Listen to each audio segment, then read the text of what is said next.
Welcome to probably the most chaotic edition of Jurassic June here on Face to Ace on the Ace2Face podcast. I am Ace, and I'm joined by two people you've already seen in this little mini-series, Nathaniel Martin and Johnny Vaughn Hollywood himself, an Ewok and a rock star, walk into a dinosaur-themed theme park. And you get this. Is Fallen Kingdom for the boys? Yeah, this movie rips. Yeah, it's like, if you're looking for like, a type of, video essay deep dive on this movie or something like the lore of Jurassic, you're not going to get it on this. It's going to be three dudes that just fucking love this movie for some reason. And it's funny because I had you guys on for the original trilogy. And of course we had childhood memories with those movies, but what is, I guess, your first memory with this movie only less than a decade ago? Well, I remember when Jurassic World came out, and everyone on planet Earth saw it, and it made a shitload of money. And then, like, 4 years later or something, I remember seeing a trailer for this piece of shit. I was like, well, I'll probably see that. And I did, and, Yeah, it was a cinematic experience. It really was. I don't know how they fumbled the bag, but also, like, took this franchise to heights I never thought I'd see it. At the same time. Did you like the first Jurassic World? I mean, in the same way that I like The Force Awakens. Yeah. It, like, cheapens a property by doing the same thing that we've already known this property to do. I guess, like, it's fun to see where, like, special effects have gone to have so many, like, giant set pieces and have so many big dinosaur attacks, but it's almost like going to an all-you-can-eat buffet and just getting the soft-serve ice cream, because, like, there's nothing of sustenance at all in Jurassic World. It is all strictly vibes, and this movie doubles down on vibes. JVH, what do you think? What's your Fallen Kingdom experience, specifically first time? So I saw it in theaters with my girlfriend at the time and her family, and I remember when the dinosaurs are all about to be taken out by the volcano, and this memory will be with me for the rest of my life. I start cackling in the theater. Some of the audience goes, "Oh no," and I turn to the left, and my girlfriend and her younger sister are both crying at the dinosaur that stands on the edge of the island as it burns up. So it sounds like you and me had a very similar theatrical experience, because that was how I watched The Fault in Our Stars.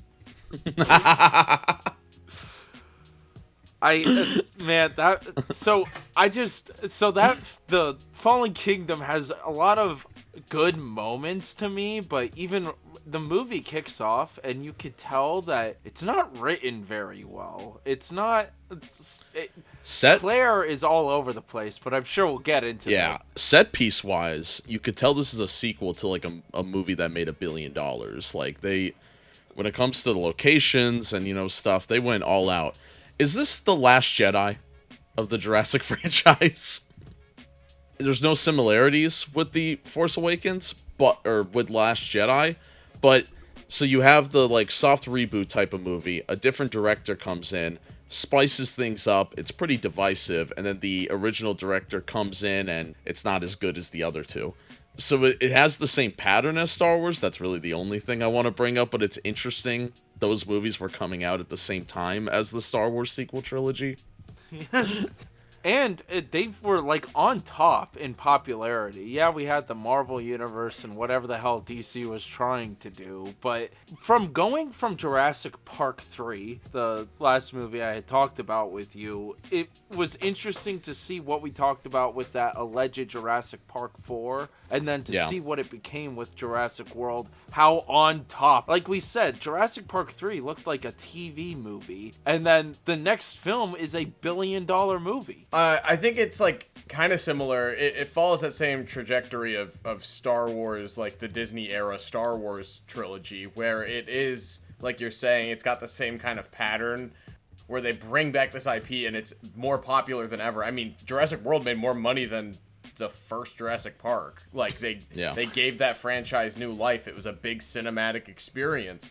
I think you can tell that this movie lacks a script pretty much, and they just got a director that is like, he's a horror movie guy. He made The Orphanage. Like, he's one of the best Spanish filmmakers. He crushes the direction of this movie, but the script is so fucking bad. There's almost no story. It's insane. This is like a Neil Breen movie if Neil Breen had $200 million.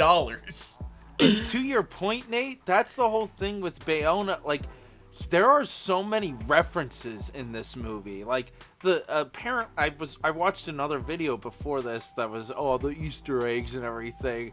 I didn't realize that the red jacket on the little girl is a reference to E.T. But then this movie has a lot of tribute back to the past of the franchise, where I love the practical T-Rex scene completely, and apparently he pitched that to Steven Spielberg, and Steven just loved that they decided to go practical with that scene. There was a couple of practical shots I forgot about. Yeah. The opening to this movie is awesome. It's probably the best opening since the original.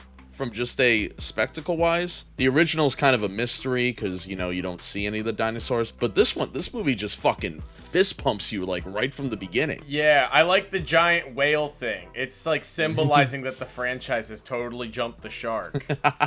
Nice. I like it, Nate. It is interesting. I don't know. Jurassic Park 3, they're paragliding. That's pretty good. That's a pretty. It's pretty funny, too. Getting lost on an island.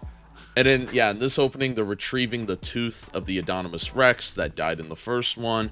They're on the Jurassic World Park that was abandoned for 3 years, I think. And I love opening with the T-Rex, which I think is a cool twist. Usually they save the T-Rex for either, like, the middle or the end. They managed to get away from him, but then I love when he's hanging off the helicopter and then that whale just clocks him when he thinks they're safe. It sets the tone for the whole movie of how just ridiculous it is. This is truly like a B movie with a gigantic budget. The antagonistic plot of this is so silly too. So they're stealing the Anonymous Rex tooth to make a clone from scratch from Dr. Wu, and Dominion turns this around and makes it it is insane. The retcons in this are insane. I didn't realize he was in the beginning so quickly, but why is Jeff Goldblum in this movie? I think he's great in this movie. He's got the Steven Seagal treatment. And he's just sitting the whole time. It's so good. But the delivery of his line also, at the opening at least, isn't nearly as dramatic as the last time you both watched him. Malcolm is just all over the place. I did say that during Lost World. For some reason, Jeff Goldblum in this franchise is just on point as Ian Malcolm again, compared to, his performance in Lost World. And it's because he gets to be a side piece again. Goldblum doesn't have to, lead this whole franchise anymore. Side piece? I like that. I can't say supporting character. He's in 2 scenes. He's a camp. But in the trailers, I thought he was going to be. He's all over the promotion of this movie. I remember. We're in a Jurassic World. This might be getting a little bit ahead of ourselves, but do you think they created this new old guy Lockwood just because Richard Attenborough, who played Hammond, died 2 years before they started making this movie? Yes. I think painfully the script was written with John Hammond in mind, and it makes the script so much bad because they have to do so much retconning. The retconning is just insane in this movie. Claire's now a dinosaur activist. Look, dude, support the dinosaurs and everything, but the way they open that is so funny because they open it with the heel shot, again, just like the last movie.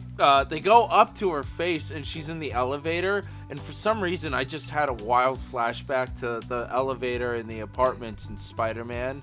And I know Bryce Dallas Howard was in Spider-Man 3, but man, I feel like she would have been a better Mary Jane than Kirsten Dunst. I don't know, whatever.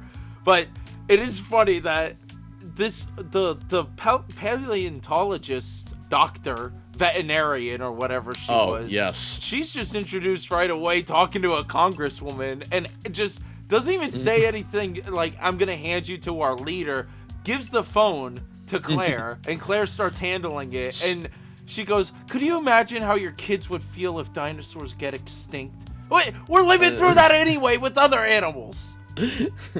Yeah. Exactly. The whole dinosaur activism thing it's really stupid because especially for Claire's character to be like the cheerleader, like champion of that whole initiative, just because they found out that the island that they stuck them all on and built the fucking theme park on turned into an active volcano. You know, the villain says it towards the end, like, Claire, you greenlit the Anonymous Rex. Like, you are just as guilty as I am. And I agree. And so I assume... He's kind of all over the place in this one. I was trying to think how this organization has money. I'm like, what are these people's jobs? But I was thinking Claire probably got a fat paycheck from working, you know, the head of Jurassic World. So I assume she's putting all her guilt blood money into this activist group to make her feel better. It's so, yeah, you get the veterinarian lady, and then you get Justice Smith. Hollywood loved this guy at the time. He's in Detective Pikachu like a year later. Still does. Yeah. He was just in, I saw the TV Glow, right? I think that was like the last thing yeah, Javon's great in this.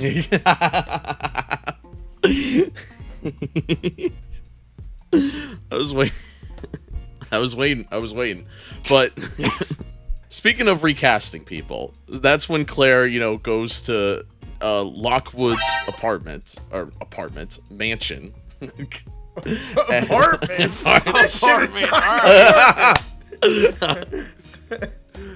Ace was like, that's not as big as my mansion, sorry. Yeah. That's a pretty small estate. You can only fit 30 dinosaurs in your basement. We meet the one character before Lockwood who ends up being evil. Who's this guy? Why did John Hammond give him all of his money? He's a dick! Immediately. He walks in, and you're like, I hate this guy. Oh, he just reminds me of like a shittier version of Sam Rockwell's character in Iron Man 2. Yeah. Like, I don't know why they gave him like, yeah, play it like you're like smarmy, kind of charismatic, and then he just like isn't. It sucks. He just sucks. And he's got no cool catchphrases. He's a dick to children and old ladies and old men. Like, this guy sucks. I couldn't believe the John Hammond propaganda in this movie. I thought it was bad in Lost World when Lockwood says it was John Hammond's dream for these dinosaurs to roam freely. No, John Hammond was a big old capitalist who wanted to make money off of these things. What? I had to rewind and hear that again. Hammond propaganda from Lost World. Yeah, it's been going. It's still going. He grew up thinking about the commercials. Why are we trying to say John Hammond was this like saint? Like, that definitely wasn't the point of the first movie or the books. Like, where is this adaptation coming from? Like you said it in our episode, Josh, they're just Disneying him. Yeah, like they're just making him Walt. Like using John Hammond as a Disney figure, as some sort of like altruistic and like all-knowing guy who just happened to get lucky. Like, I don't know. It's really weird. It would make a little more sense if he was in this movie, but instead we have Lockwood. And he's got the same bug thing like John Hammond. He's saying they're really close. This feels like a Dumbledore Grindelwald thing, like were they an item? Like it were like it's just an insane retcon to me, and we still don't know their relationship, to be honest. Like, what did Lockwood do? Why wasn't he on the park in the first movie then? What was he doing? It's because he wanted to clone the kid. He wanted to clone the kid, and that's why they broke apart. That's literally why. John Hammond and Lockwood broke apart because of the kid clone. Okay, but how... They put at the end of the movie... Look... So John Hammond like social networked his ass. How many times has he cloned this kid? That's a really good point. How many tests were there? That way, Nate. So because that was like 30-something years ago. Yeah. You're telling me this is connected to Star Wars? Because in Dominion, I'm saying this is she was a Palpatine clone. Well, speaking of Star Wars, they made Blue the Raptor like Anakin Skywalker in this. The Raptor. I'm Blue. Like, They're like, Blue is probably the second most intelligent being on this earth. I'm like, wow, I didn't forgot how OP they made Blue. This random raptor that belonged to Chris Pratt, Owen Grady. I kept saying Owen Gravy on the last pod. He looks like an Owen Gravy.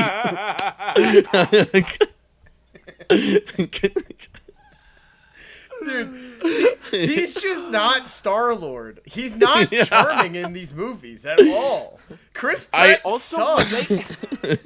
When they have him look at the footage of him training the little raptors, did they CGI fatten him up? It looked like they made him bigger. And I don't know, I don't know, man. I'm losing it. I liked Chris Pratt more in the first Jurassic World. I actually thought, like, he was pretty good in that movie. But this one, you could tell, like, I'm over it. Like, it's Jennifer Lawrence in the later X-Men movies, like, bros. In Dominion, he's so over it. I could see why he was casted in the first one, especially, you know, post-Guardians. It was kind of lightning in the bottle for Chris Pratt for like a year and a half there. By the time we get to this movie, you know, we're kind of already sick of the guy. It's only been 3 years. Yeah. Which is insane.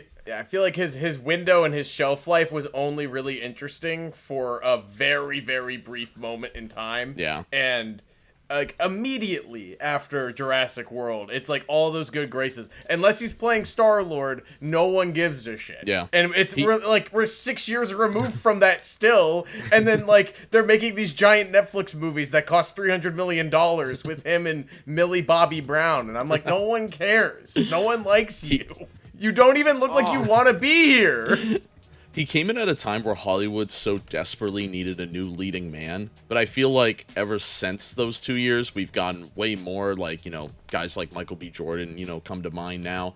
Society has moved past Chris Pratt. Sorry, Chris. But Owen leaving Claire to go live in a van because after she said, why don't you go live in a van? And he said, okay, it was really based. Yeah, that feels believable. Yeah, he was just trying to grill. She kind of manipulates him in the bar. After she's done doing all her stuff with Lockheed Martin or whatever his name was, after she has that conversation, she seems very easily convinced. And not to keep going back to the other episode, which you should check out on the channel, but they are on the island within the first 20 minutes of the movie. We're now 5 movies in of people getting tricked to go on one of these dinosaur islands. And this one is... She's like, well, Blue's there. And he's like, bro, did you really just pull that card on me? Even Chris Pratt's character in the scene was like, come on. Yeah. I think that's another thing, too. You were mentioning how overpowered they made Blue. They've made Chris Pratt overpowered, too. Like, his training is allowing science to improve dinosaurs for military capacity because he, like, put his hand out and was like, you know me. Like, that's it? That's all you have to do? You can train a dinosaur? This movie should be called How to Train Your Dinosaur. They made Owen this, like, you know, like, guy that could, like, is he the only man that could do this? They're telling me there's no other expert on this, and I didn't realize how deep he was into it when they revealed that he was doing this web series on the raptors' lives and stuff. I thought he was just like a park trainer. I didn't realize he was all up in this. He was committed. He was like a young Steve Irwin. God, but nowhere near as charismatic. So after he watches some videos of Blue, they convince to go on the plane. When they're getting off the plane, did you guys notice the shot of Bryce Dallas Howard's boots? Because people complained so much that she was in heels the entirety of the first movie. I think they did that one shot just to be like, see? Fine, there you go. She's in combat boots. I think they just wanted an excuse to show her feet. That's true too. But they get to the island, nothing to respond to that with. Well, yeah, a volcano's erupting. The dinosaurs are about to go extinct again. That was kind of the whole visual marketing, was this volcano eruption. And you'd think that was going to be like the climax of the movie, but no, I think I checked. We were, 40 some minutes in. and we're already on the island, the volcano's erupting, like shit's going down. And I think that was like the biggest like surprise, I think, for all of us probably first viewing this. Like, this is just paced like, you know, Coke. It is. I mean, it is such an aggressive first hour of a movie like this. Yeah. Because you're right. The best set piece of this movie is definitely, holy shit, we've got to get off this island and bring as many dinosaurs as we can. But it's so stupid. In the third scene, you have like that general guy betraying Chris Pratt like immediately. It's like, are we doing like Avatar? Are we doing, you know, James Cameron's 2009 masterpiece Avatar in 12 minutes? Is that the movie? Is that what we're doing? And the cannon fodder of these military guys throughout the whole franchise is always going to be funny to me, where this guy, they went through the whole plan. This guy didn't need to shoot Blue and piss Owen off. And then Owen getting shot doesn't help anything. But the guy who got attacked by Blue, they should have just let him die. The raptor should have just let the raptor get to him. I don't know how you could roll up to an island and see that amount of like firepower and military and be like, oh, it's cool. They're just here to, you know, rescue the dinosaurs. You know, these are activists. We're good, bro. Like, yeah, that character, the teeth collector, aggressively looks like Robert De Niro, and I couldn't get that out of my head the whole time. I swear there was a shot where he did the like the face and yeah, his thing that he collects teeth for a necklace. That's like his only character trait. Very Lost World vibes with just having them come in and do this. When the scene where Chris Pratt gets shot, right? And he's like moving around from that lava. I do love that scene. Yeah, he's really good in that scene. He's doing the Wolf of Wall Street thing, and it's good. It's so good. Goofy. And then they get into that ball. You see the dinosaur fights. Like, it is crazy. And a lot of people, you know, do have problems with the movie, that the craziness, but I know we all enjoyed that third act. More later on that. You know, is there anything else you guys wanted from, you know, this sequence? I know the Spinosaurus from Jurassic Park 3 was supposed to be in that fight with the T-Rex, but it never happened. I think that would have been cool. So it would have been like, you know, the first movie and the third movie. I was really looking forward to the volcano erupting. I liked that part. I mean, once again, I figured it would happen at the end, not the beginning. Wasn't an Ice Age movie with a volcano erupting coming out around the same time? I have no idea. I stopped watching the Ice Age movies after the second one. Yeah, the Meltdown. But there's like dinosaurs in one of them. You could have called this movie Jurassic World Meltdown. Jurassic World Dawn of the Dinosaurs. Fallen Kingdom is a weird title for this movie because if Kingdom's the park has already fallen. You know? I don't know. Well, it's not the part. It's the species. That don't fall. They grab most of them. And they, like, run free through the world at the end. It should be called, like, Jurassic World... ungated Uncaged Jurassic World free range. Open season. Cage free. I think if I were to like add anything more to that sequence, like you were saying, like the volcano erupting thing is the best set piece of the movie, and it's the only thing that's not in a mostly CGI mansion after that point. I really like the boat and like the car and like the vehicle, like the scene where they're like fixing Blue and they're all in there, and that's like mostly practical effects on the raptor. In some sequences, it's like I wish that there was more time to get to the betrayal and to have like shit hit the fan, but like they get there and there's like it's raining like asteroids and shit on them, and you're like, well, like they're kind of cooked.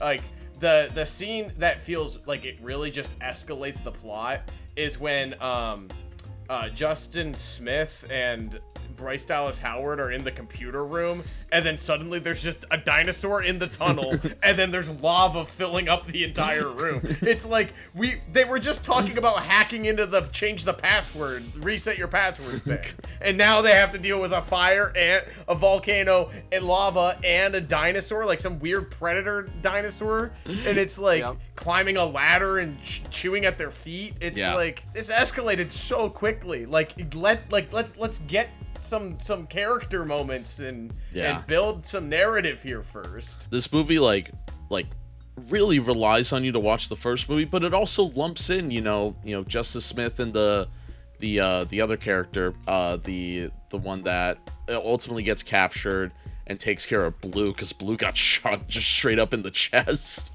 Oh, wild scene. I forgot about all that. Yeah, so you're still introducing new characters, so it's like, it would have been nice to, let them breathe, because I don't really like them in this movie, and because they just feel shoehorned in there. Like, I didn't really get a chance to get to know these characters, so why, should I care when a raptor's chasing after them? I like the sequence where they're in the ball, kind of, same thing with the first movie with the two kids in the ball, and they go off water. All that's, really well done. It's exactly what you wanted a movie like this. And when they get on the boat, and the scene that made JVH's ex-girlfriend just cry and made him laugh, the end of his relationship. It's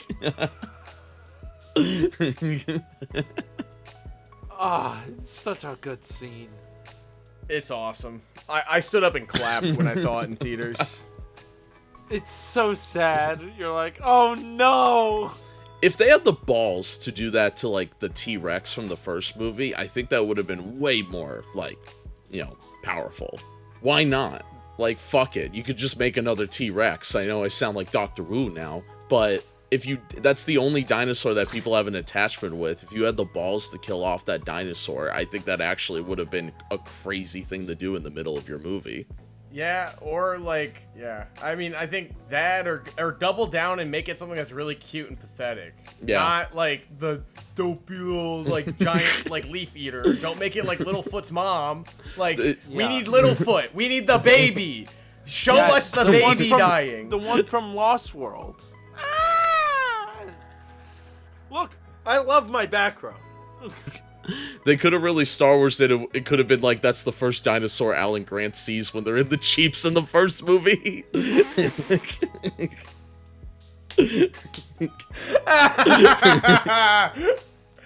I don't think that's canonically the same dinosaur, but I would love it if it was. That would be so fucking funny if it was. It'd be the most sequel trilogy thing to do. They played the same theme, but like in a minor key, and it's like all slowed and reverb, and it sounds like Billie Eilish is gonna start singing over it.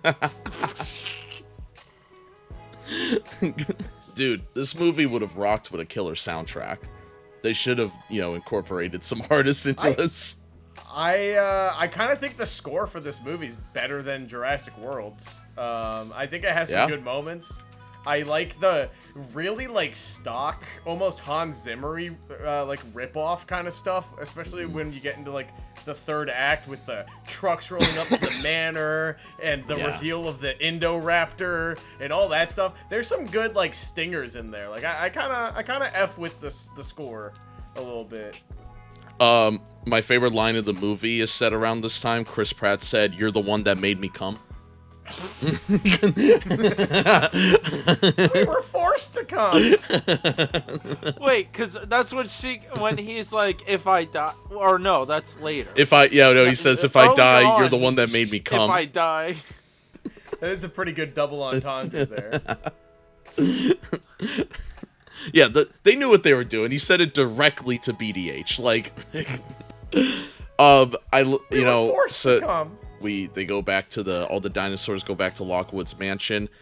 I love that they continued the whole weaponizing the dinosaurs for military. I think that was the funniest shit from the first Jurassic World. I wish Vincent D'Onofrio was there again. I fucking love his character in the first Jurassic World.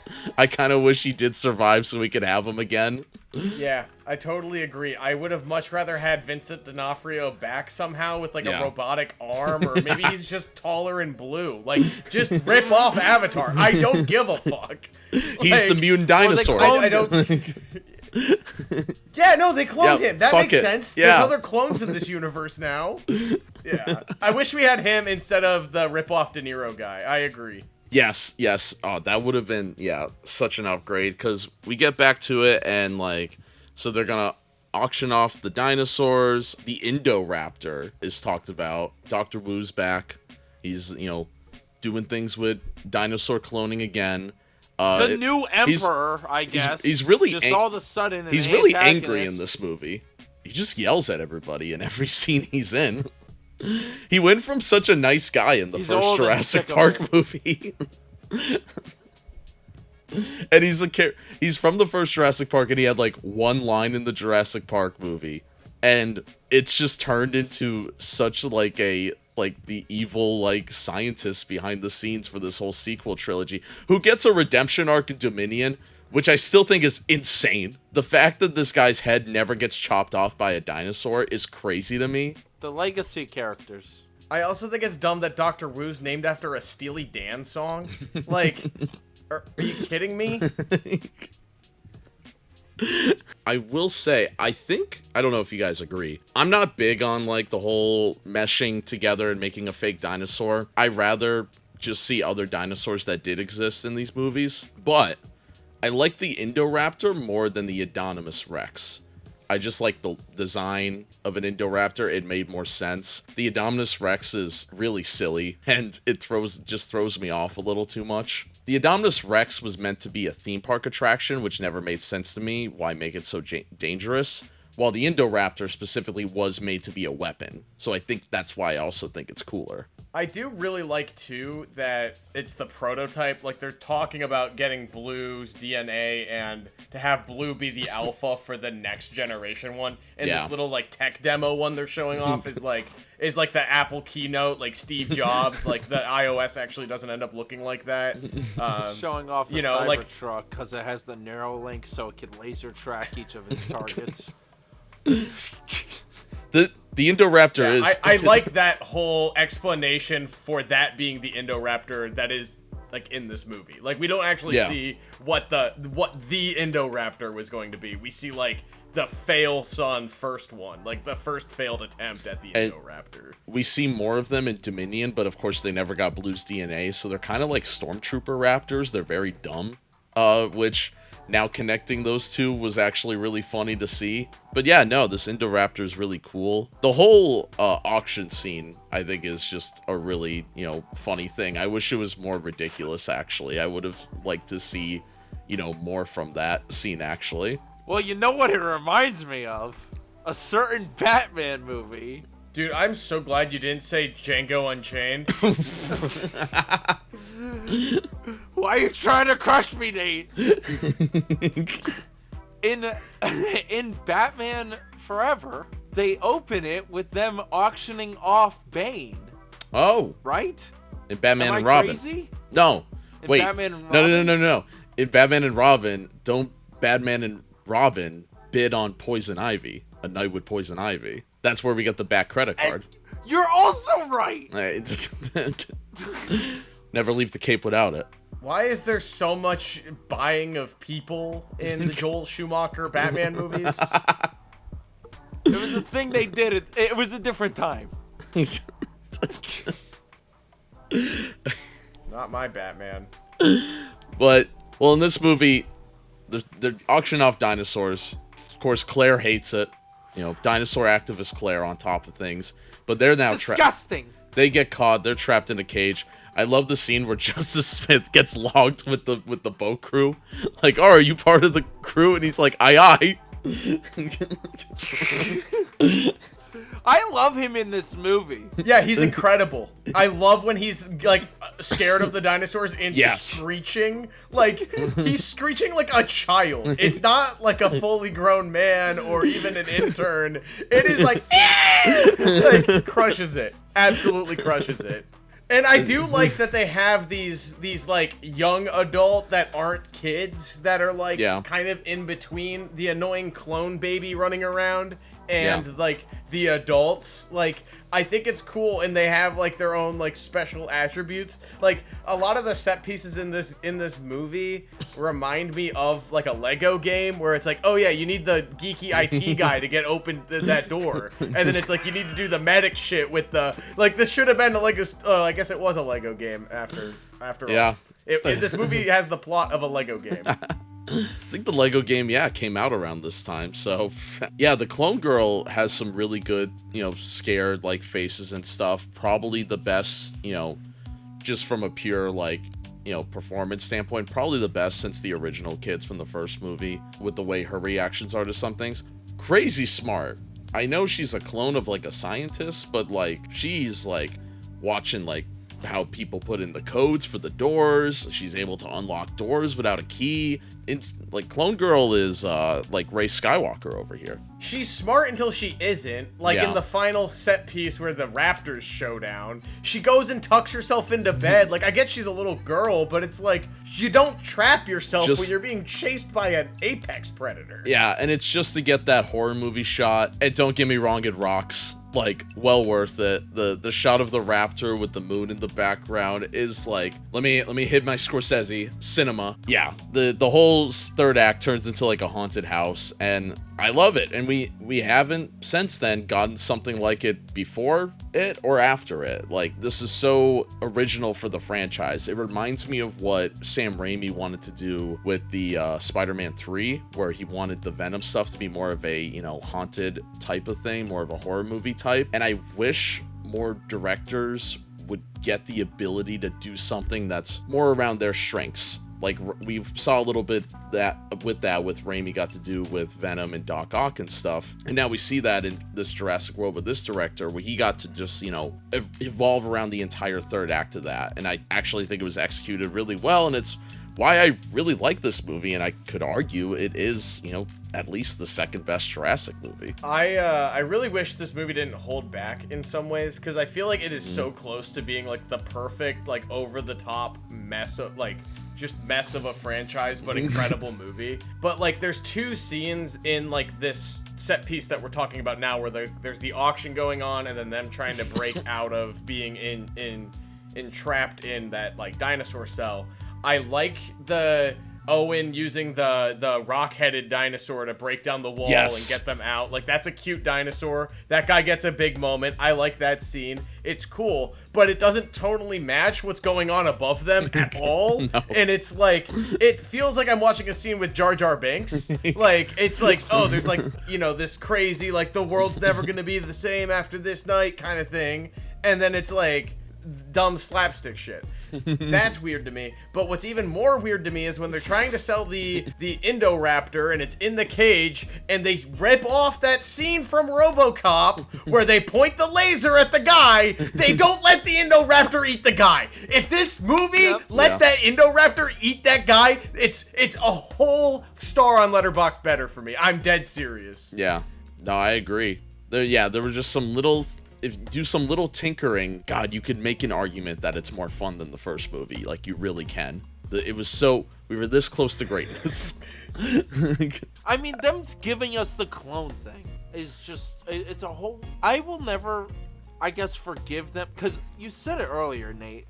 They jumped the shark by going, oh yeah, this girl is a clone of Lockheed Martin's daughter. And I can't. That is so weird. Like, I get the franchise needed to find a direction, and I'm not going to sit here and say they should have planned out all 3 movies or something like that, but there was just no idea of where the plot would go, because apparently, I haven't seen it still, but in Dominion, they don't get... The clone girl's just there. We just have this clone girl existing. If we go back to our Jurassic Park 4 talk, to make this movie more silly too, just take from that, Jurassic Park 4 idea where humans actually evolved from dinosaurs, and do that storyline. That would have put this movie up a tier 2 on the ridiculous standpoint. Like, just go all out with it. Make it a crazy, crazy evolution movie. They should have made the girl be more like the raptor with the Neuralink. And that would make sense why she's so, smart, good at stuff. I just want the dinosaur human hybrid, and Rebirth has a chance to give it to me. Ace is like the closest thing I ever had was in The Amazing Spider-Man with the lizard. 2 things on the little girl being a clone thing. The bigger note is, I don't know why they decided to make her a clone of a character that was never introduced or that we care about. Like, oh, it's Lockheed Martin's daughter, but born again. Like, you could see why this character that they made up because Richard Attenborough's dead. Like, they had to, like, create a rift in, like, oh, he's not the same guy, but he kind of has, like, some of the same background, I guess, maybe a little bit. Who knows? And if it was John Hammond, you could have made, you know, his granddaughter from the first movie the girl that died, and then this could be the next girl. And you would probably have to do, like, you know, a CGI, make it look like the girl from the 90s, but at least it's somebody we know. It should have been Charlie. Or, what if they do the fucking they lean in on Disney even harder, and the whole, like, oh, I'm gonna cryogenically freeze my head. The consciousness of John Hammond should have been in this little girl. I know that sounds weird, maybe creepy, but that would have made more sense. That would have been way cooler. I love it. That's like because then they do the same thing in Star Wars. It's like the part of Voldemort's in Harry Potter type of shit. Like John Hammond put himself in different souls. Well, wasn't that what Palpatine was trying to do to Rey at the end of Rise of Skywalker? Was get his essence inside of Rey? What is with these movies? I would love the beginning of this. The beginning of this movie, you know, they have like all the news scenes. And they're like dinosaur activism, blah blah blah. I would just love to hear that news anchor lady go like, John Hammond has forced himself into the body of an 8-year-old girl. Like that would be such a good line read. Somehow John Hammond has returned.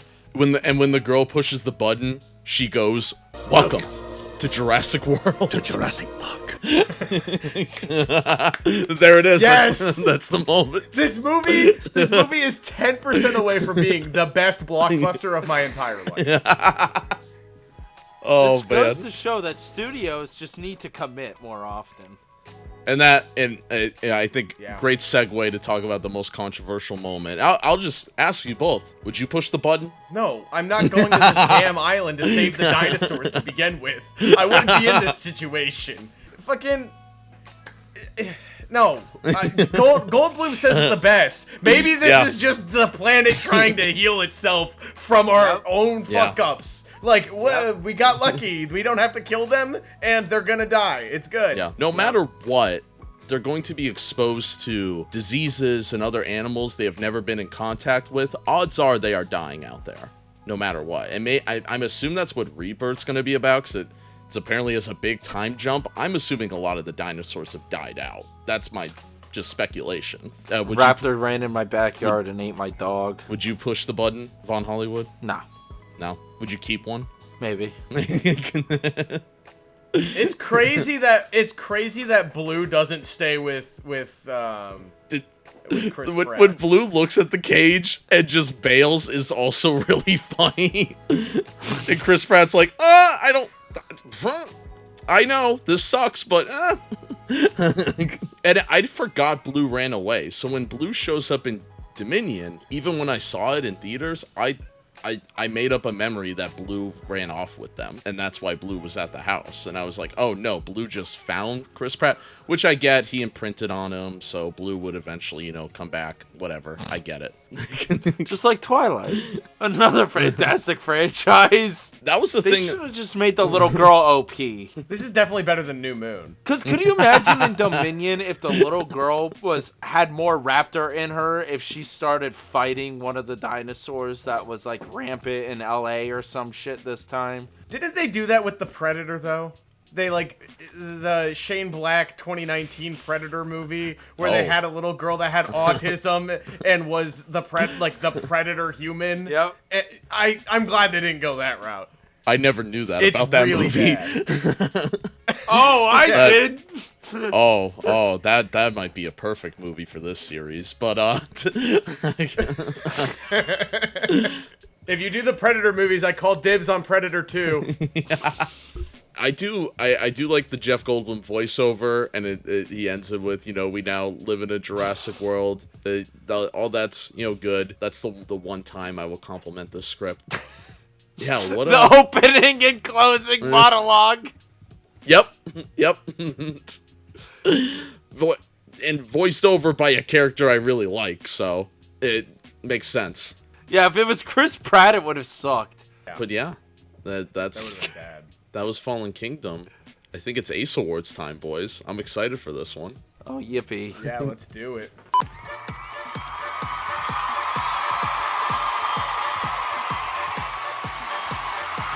biggest Dino Diva award. Who is our Dino Diva of this movie? I feel like we have some choices here. I've got a couple, like there's the nominations for this category this time are bigger than they've ever been. Yeah. This is maybe the most dinosaur in a Jurassic Park movie.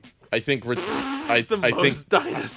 I think there's an argument for the T-Rex, because I really like his scene with the volcano, and Chris Pratt, when they're trying to get the blood for the T-Rex. I think that scene's, really funny. Yeah, that's a nomination. The Indoraptor, of course. I went on about that. What else? What other dinosaurs were you thinking? Well, there's two other queens. There's two other dino divas that get a lot of screen time in this. Blue, who saves the day and is like kind of the main dinosaur of this trilogy for whatever that's worth. And then I would also say that little hard-headed one, the one that breaks them out of jail. That scene. That dude rocks. And then he comes back and he wrecks up the entire... It's the first dinosaur that all these billionaires are exposed to, and he's just going around and headbutting all of them. Like that dino queens out for like 20 minutes of this movie, and I like that a lot. You might have sold me on that one. So, is the little girl part dinosaur? How'd they clone the little girl? Could she be my Dino Diva in this movie? No, but the old lady can be. Yeah, if we go by Dominion... I was going to pick either T-Rex or Blue. If they go by Dominion, they completely separated her from the dinosaurs, where actually the woman that's cloned for her was actually pregnant with her without a father. They Jesused her. They got midichlorians in Jurassic World Dominion? They went full, like Anakin on her. Her and Blue, because they said, like, oh, Blue's made by the same thing. Like, it's literally, like, I'm like, just say midichlorians at this point. I know what we're all thinking. Why isn't she connected to Blue like in Avatar, That would have been funny. Why isn't this Avatar? God, why isn't this movie Avatar? You had one job award. Which human character messed up the most? I don't want to say Claire 2 movies in a row. Claire stays on the wrong side. Claire stays on the wrong side of every situation through the entire fucking trilogy. I'm sorry. It's not like the writing or like the actor's fault. It's the all character. in the plot. It's all in the... They just make her constantly take L's, and it's not fair. She is so easily convinced. She almost presses the damn button herself. Oh, she wanted to. She's so easily convinced that these dinosaurs are going to a sanctuary. Never saw an actual photo of this island. Just saw the fucking thing they made up on the table. Like, very little evidence that these dinosaurs are going to a safe place. Like, after everything that happened in Jurassic World, she is just willing to trust, the millionaires again that literally opened Jurassic World in the first place. Yeah, at least Hammond was able to present Jurassic Park. He didn't fly the scientists in and show them a little model. As much as I dock on Hammond, the guy knows how to present something. He had his PowerPoint ready and everything. Yeah, he's charismatic. He's a salesman. Is Walt Disney. Yeah, unless you guys have another one, I think it's Claire again. Sorry, Claire. The little girl. It's the little girl. She only messed... The little girl hitting the button and setting all the dinosaurs free in the entire world. The entire world gets Planet of the Apes with dinosaurs. That's crazy. Yep. Yeah, it might be Clone Girl. That's the biggest fuck up in the whole movie. Yep. And it's like... I like that it tries to pose itself as like a morally gray thing. It's like, are you on the side of the dino activists? And it's like, well, the only ones here are these three people. And, I just mentioned it. They kind of retcon it where she's like, they're like me, but not really. And then we find out that the woman that is her is actually, was pregnant with her. She reproduced she got reproduced by somebody just like the rest of us. She just didn't have a father, whatever. Sperm donors are a thing. Don't hate on that. The Sweetest Moment Award. Best heartwarming or cute moment amid all the chaos. This one doesn't have a lot of sweet moments. This is... Is it not when Blue wakes back up, I guess? I guess when the webisodes of Chris Pratt playing with the raptors, probably people love that. At the beginning. Yeah, the iCarly, iBluey. When's the flashback happen? Because Chris Pratt later on has the flashback about Blue too. There is no really heartwarming moment. It's not like that kid Eric. There's no time. This movie's just go. We have no time. I guess when Claire this is just like 3 except 2 hours. I guess with Claire and Owen, when they were trying to calm down the clone girl and being like, "Oh, do you like dinosaurs?" Whatever. I mean, that's cute. It's Do you like dinosaurs? nothing really sticks out as like the moment though. Every other Jurassic movie has it. I like how they try to do the rip-off from Before Sunset with like them both asleep, and like he's awake at first and sees that like her hands like in his chest or whatever, and then he like goes and like smells her hair, and then she wakes up and he pretends to be asleep again. Like, I guess that could be a sweet moment if you think like the Scientologists love each other, which I don't. I think another contender for a sweet moment, and maybe not everyone agrees with me, is when we watch that dinosaur die in the flames of the volcano, and he's right at the dock, and he's going like, I was definitely like thinking that about scene. it. That is the sweetest moment to me. I think that scene's really sad and adorable, and I'm laughing every time. It got a reaction to people, whether it was laughter or sadness. It's the thing people remember from this movie. This is always interesting for movies that are newer. That didn't age well award. What part of the movie feels awkward, weird, or outdated?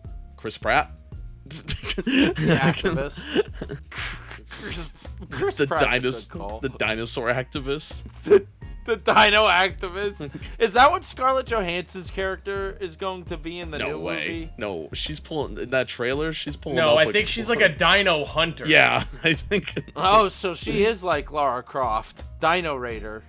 I think like having the retcon old man that isn't the old man that you originally wanted in the plot, just for him to lie around and be sickly and then gets like off screen killed by a guy with a pillow is like really dumb. It's now been years since like we've had like, this is a big trope in horror movies recently too, with the Halloween sequels, where these retcons are just straight up annoying now and nobody likes them and they keep doing them. Hopefully it's a trend in movies that will stop now. Not as long as Star Wars exists. It's one of those writing trends, or one of those writing tropes, I should say, that just screams like, this isn't my intellectual property and I don't know what I'm doing with it. Yeah. Like, Colin Trevorrow and J.J. Abrams are like the most guilty motherfuckers of like well, we need an old guy here to die, so we're gonna make a new one. Lockwood, remember him? We all love Lockwood. He's got like 6 lines of dialogue and like sucks. He's useless. The Smartest Move Award, who actually made the best decisions for survival. The veterinarian girl made a good move where she's like, this raptor's gonna die if you shoot me. I'm the only one that could, contain its blood and make sure it's alive. Good strat there. Yeah, I also like that scene where Justice Smith retaliates against Dr. Wu and opens the raptor cage. Like, he's actually smooth as hell in that scene. Like, it comes out of nowhere, and I'm like, oh, hell yeah. Like, they like hide behind the locked cage, and they just let Blue out and go all crazy, go all sicko mode. That's a good scene. Claire might also win this when she tells what's his face to dive, like do a barrel roll through the dinosaur, the T-Rex's mouth. Yes. Oh, that's also such a cool moment. Awesome they tried shot. to make him Indiana Jones. That was allegedly Chris Pratt's idea to dive through it, and Steven Spielberg was there, and he went, "Oh, that's awesome." I bet Steven was like Indiana Jones, my other favorite character. Why the hell did Steven Spielberg just like sit around on this set? Like, he should have phantom He's not doing directed anything else. He should have phantom directed this shit like Poltergeist and saved it. He could have made this keynote. This could have been Spielberg's last great movie. Going back to that 10% you wanted, Nate. The 10% off. And there definitely would have been a more sweeter, schmaltzier moment if Spielberg's directing it. We wouldn't be stuck with the dinosaur going, dying in the smoke. We would have had some, sad shit with, a baby raptor away from its mom and dying and bleeding out in the arms of the girl who is cloned. But she would also be the clone consciousness of John Hammond, so it would be even deeper, because now the God complex has to deal with the responsibilities of their own actions. Fucking Spielberg should have made this movie. Fuck it. The Make It a Video Game Award, what scene would make the best video game level? You mentioned, Nate, with that dinosaur with the head crashing through walls. Playing as that dinosaur would be fun as hell. Yeah, I think there's a lot of times where they're like getting in and out of being captured, like the humans are. So I think like using the different characters and their traits to solve puzzles, that's fun. A lot of good like I was stealth gonna say, like a missions Telltale would be in this game. Do you push the button? Do you not? That it was a Telltale moment. That's the... Shout out to Bill, as always, the most rewatchable scene award. The moment you rewind again and again. I'm already laughing because I know what John's gonna pick. I bet we all know it. The volcano, man. The dinosaur burning up. Yeah, I'm picking the part where Chris Pratt comes back and he just tells them to run. And then you got all those dinosaurs stampeding down the volcano hill into the giant ball sequence with the two dino fight. And then you've got them escaping the ball in the water. Like, that little, like, 12-minute chunk of the movie is the best this movie gets. Yeah. So, that. It's probably so early on. It's probably the best just pure dinosaur chaos we have had since at least 3. I think you can go back even before that. Yeah, and that's kind of one of my last questions. Where is this ranked in your Jurassic rankings? I think it might be number 2. I like this more than the first Jurassic World. Like I said, it's 10% away from being one of the best blockbusters of all time. So I think realistically, this is probably my 3rd favorite. I think I like the original, and then I think I like Lost World more, which I know is a hot take, but I've been thinking about it a lot, and I think I like those 2 more than this. I think I'll give out my rankings when I do a Rebirth episode, but I think this is still my 2nd favorite one. What are you thinking, John? Yeah, I think it's my 2nd favorite as well, because I like it more than Jurassic World. It's really rewatchable for me. What would you guys give it all on Letterboxd? 3 stars. I think I have it at a 2. It's closer to a 4 than it is a 3. So I have the first Jurassic Park at 4, so I don't want to give it 4, but I kind of want to. I'm going to say 4. Fuck it. I'll give it 4 stars. Out of just pure enjoyment, I'm going to rewatch this one again way before some of these other ones I've reviewed. Yeah. That doesn't mean it's as good as Jurassic Park just because they have the same ranking, but I enjoy it as much as Jurassic Park, you know? I kind of hate this movie, but I love it at the same time. And I think that's like a weird nuance. Because, like, the first Jurassic Park, you did such a good job talking about it in that episode, is, like, it's banger after banger of great scene after great scene, good character moments, a pretty big ensemble cast. This tries to do those things and then just can't. But it does deliver on some good set pieces. So it's like, if you turn off your brain and watch this movie, it's great.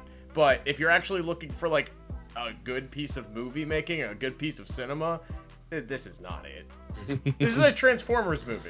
Yeah, that's probably why I like it so much. Yeah, we did it. We banged through Fallen Kingdom. Any final thoughts, boys? I look like I was where the volcano was going off. It is so fucking hot in here without central AC. Holy hell.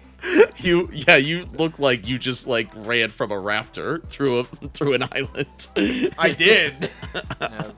You gotta let him turn his AC back. We gotta let Nate turn on his AC, but thank you guys though. This has been a fun Jurassic June. Yeah, and the next one's our finale. I did Dominion with a Jurassic Park super fan in Ben. Yeah, he's gonna explain a lot of lore that I did not know about. It's gonna be a fun listen. Yeah, hope you guys just enjoy letting us riff on this movie. Yeah, let me know what you want the next arc to be. I know we have the finale of Jurassic June, but yeah, I gotta think about what I want to do for August, because July's just gonna be all new movies.